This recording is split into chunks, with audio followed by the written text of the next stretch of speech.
وما أرسلناك إلا رحمة للعالمين. Pertanyaan selanjutnya. Assalamualaikum warahmatullahi wabarakatuh. Waalaikumsalam warahmatullahi wabarakatuh. Izin bertanya, jika kita melihat seorang salah dalam melakukan gerakan sholat, sujud seperti binatang, apakah kita wajib mengingatkan sholatnya, khawatir tersinggung? Gitu, Allah khair. Baik. Ketika kita melihat orang, apapun bentuk kesalahannya, Nabi SAW mengatakan, man ra'a minkum munkara falyughayyirhu biyadihi. Kalau kamu lihat orang berbuat kemungkaran, kesalahan, kekeliruan, maka ingatkan dengan tangan. Ya, kalau emang kita ini nggak khawatir dia marah, nggak khawatir itu anak kita, gitu. Maka pas dia salah, misalnya tangannya itu nempel ke ini, langsung kita pegang, kita angkat itu tangannya.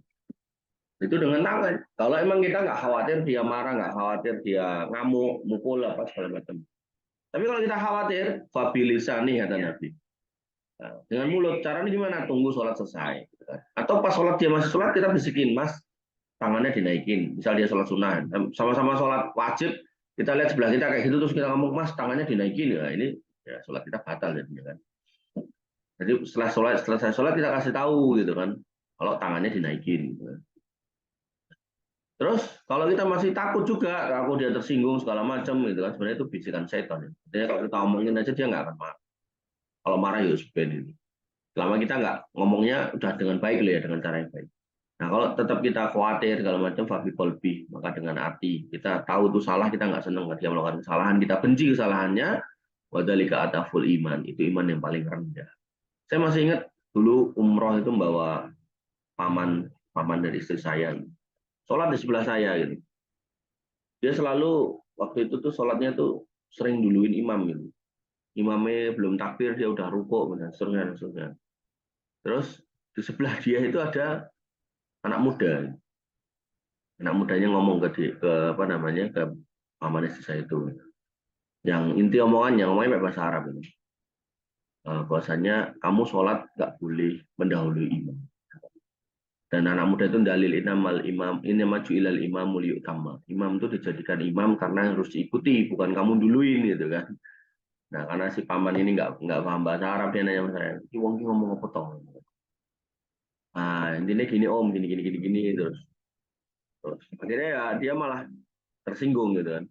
Tapi kan dia ngomongin si om ini nggak paham, si om ini tersinggung ngomel-ngomel, si itu juga nggak paham gitu. Nah saya sebagai orang paham, saya ngomong sama orang yang nasihatin, makasih ya. Gitu. Udah gitu aja. Artinya sebenarnya harusnya ya seorang itu kalau dinasihati orang harusnya senang. Berarti ada orang yang perhatian sama kita. Nah, jadi berarti gini loh. Kadang tuh ada perempuan ya, mungkin ya keluarga saya juga itu. Kadang tuh pakai kaos kaki, cepet-cepetan nggak sengaja, cepet-cepetan. Akhirnya ada roknya yang masuk ke kaos kaki gitu loh. Terus akhirnya roknya itu kayak kesingkap gitu. Terus dia jalan itu. Ada dua tipe kalau orang. Yang satu dia nasihatin, Mbak atau Bu, itu bajunya masuk ke rok gitu. Ada yang satu cuma ngetawain dok kayak duluan. Mau rotok setting, masuk kelambi dilebok rok. Salah. Masuk rok dilebok kaos kaki kan gitu. Nah maka tentu kita akan senang dengan tipikal yang pertama ini loh, yang nasihatin. Nah hakikatnya orang nasihatin tuh baik, berarti sayang sama kita, care sama kita, perhatian sama kita. Nah jangan sampai kita marah, justru kita ucapkan terima kasih kalau ada yang menasihati. Saya pernah mengalami kondisi kayak gini, jadi ada orang seorang imam gitu kan, imamin satu sholat ya.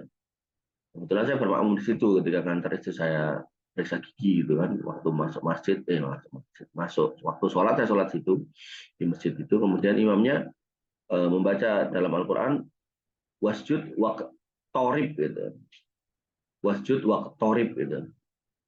Terus saya merasa bacanya salah.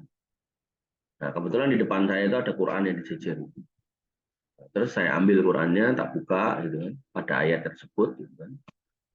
Ternyata memang salah, benar wasjud wa tarib gitu kan.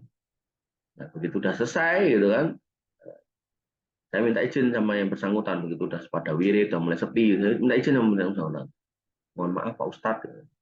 Kalau di kampung kan orang yang imamin itu dipanggil Ustadz atau Kiai tergantung kulturnya ya, karena di daerah itu daerah Muhammadiyah jadi Pak Ustadz lah.